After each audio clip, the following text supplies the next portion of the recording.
Vamos entonces a arrancar con la primera pregunta, ¿sí? Sabemos que este evento del Día Mundial de la Alimentación gira en torno a riesgos globales, cómo nos afecta esto a nivel global, cómo nos afecta esto a nivel local, con los mercados tradicionales, ¿verdad? Y todo el tema de la sustentabilidad, ¿no? Entonces, mi pregunta, o la pregunta que os tenemos formulada es, ¿cuál es el futuro de la sustentabilidad de los mercados tradicionales y la agricultura familiar en el contexto socioeconómico actual? Entonces, si quieres, Margarita, danos tu visión. Muy bien, empezaré yo. Gracias, Fernando. Bien, es que la verdad que la situación de los mercados tradicionales se ha puesto un poco en compromiso desde el inicio de esta pandemia, ¿no? Porque se indicó que la COVID-19 se inició en un mercado tradicional de China, que hubo una transición, hubo una interfaz entre humanos y un animal y entonces se transmitió el virus de la SARS-CoV. Entonces, de ahí ha habido una alarma y se está replanteando un poco la estructura de estos mercados. Sin embargo, el futuro, la verdad que es impensable indicar de cambiar estos mercados porque son el corazón socioeconómico de muchas partes rurales, para poblaciones vulnerables, etcétera. O sea, dan como mucho apoyo económico a pequeños productores, vendedores, pero además son una fuente de abastecimiento de alimentos básicos para todo tipo de ciudadanos y también a precios asequibles. Entonces, estos mercados van a seguir, lo único que se debería enfatizar más un poco las normas y estándares de inocuidad de alimentos y también tener un poco en cuenta la interfase animal-alimento, porque en Europa y en otros países, en muchos países de Latinoamérica, no se venden animales vivos, pero esto sí ocurre mucho en Asia y lo sacrifican en el mismo momento que lo compras. Entonces, ahí hay un riesgo potencial y hay un riesgo de zoonosis y entonces eso hay que bien concientizar o fortalecer las normas y mejorar las condiciones de estos mercados, porque aquí hay una interfase alimento, humano y luego animal y también ambiental, porque muchos de estos mercados no cumplen los requisitos higiénicos. O sea, yo he visto mercados que están transportando los bloques de hielo arrastrados por el suelo y ahí van a usar para colocar el pescado y el pollo que venden. O sea, entonces, las condiciones higiénicas y ambientales del mercado tampoco son suficientes para mantener la inocuidad y que los alimentos cumplan su objetivo, ¿no? Que sean nutritivos y seguros para estas comunidades. Y en eso estamos trabajando un poco y en lo que queremos ir en estos países. Sé que algunos países no tienen todas las condiciones y más en Europa, pero nosotros trabajamos con aquellos un poco más deficitarios que necesitan este apoyo para mejorar sus condiciones. ¿No se escucha, Fernando? Totalmente de acuerdo, Margarita. El tema de la interfase alimento humano, animal y ambiental creo que nos da unas guías de todo el tema transdisciplinario, ¿verdad? Sí. De estos desafíos. Entonces, Mario, desde el punto de vista del IICA, desde el punto de vista de tu experiencia en agricultura familiar y mercados tradicionales, ¿cómo ves estos temas? ¿Cómo los habéis abordado? Bueno, Fernando, nosotros finales de mayo y junio, hicimos un sondeo de opinión sobre la situación de la agricultura familiar y el abastecimiento agroalimentario ante la pandemia. Este sondeo lo hemos analizado desde 3 perspectivas. La primera, las dificultades para que la agricultura familiar continúe sus actividades productivas y comerciales, y fundamentalmente en estos circuitos cortos, en estos mercados itinerantes, por citarlo de alguna manera. El otro aspecto tiene que ver con las perspectivas con relación a los volúmenes producidos de los productos para un horizonte de tiempo de 6 meses. Y en tercer lugar, con respecto a los ingresos y precios recibidos por la venta de estos productos. ¿Cuáles fueron los resultados de este sondeo? Más del 50% de los referentes calificados de las personas consultadas nos han dicho que, en primer lugar, la carencia de equipos de protección y protocolos sanitarios y de bioseguridad para que permitan a los productores trabajar en mejores condiciones y dar esa garantía a los consumidores fueron uno de los puntos centrales.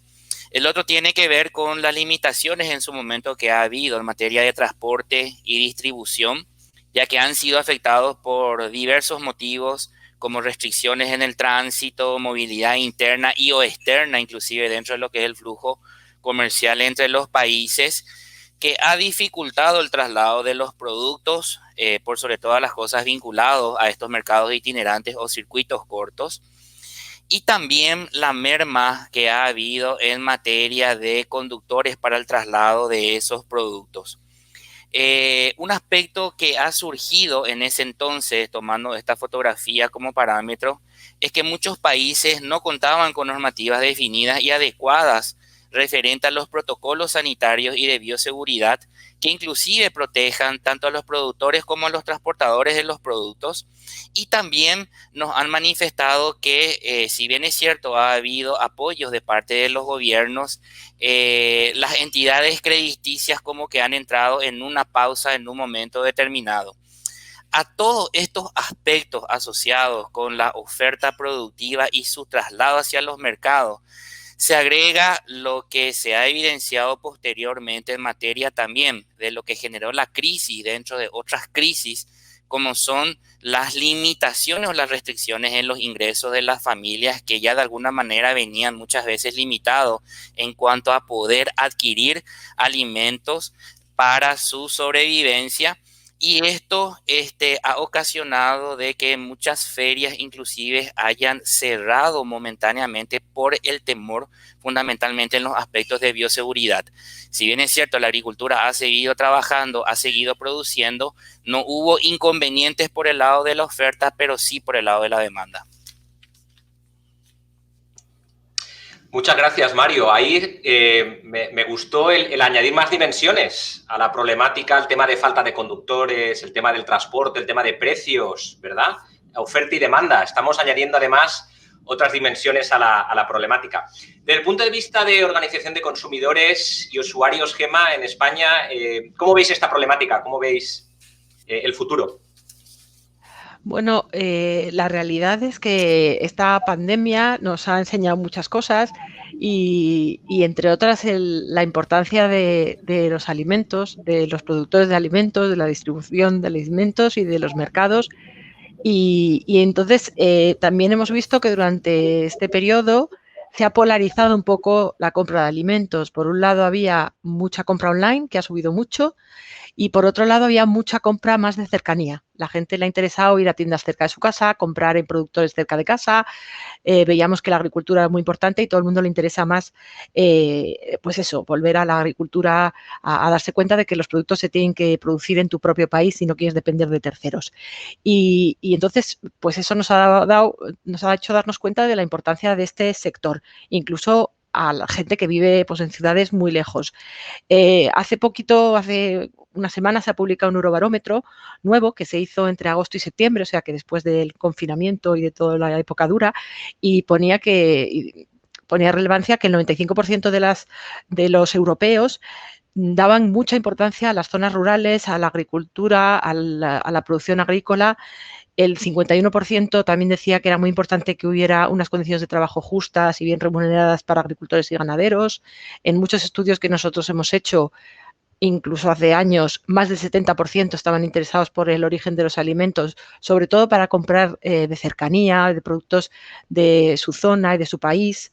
Y ahora seguramente esto ha aumentado. Poco a poco vamos consiguiendo que se ponga, pero todavía es poco porque quieren apoyar la economía local.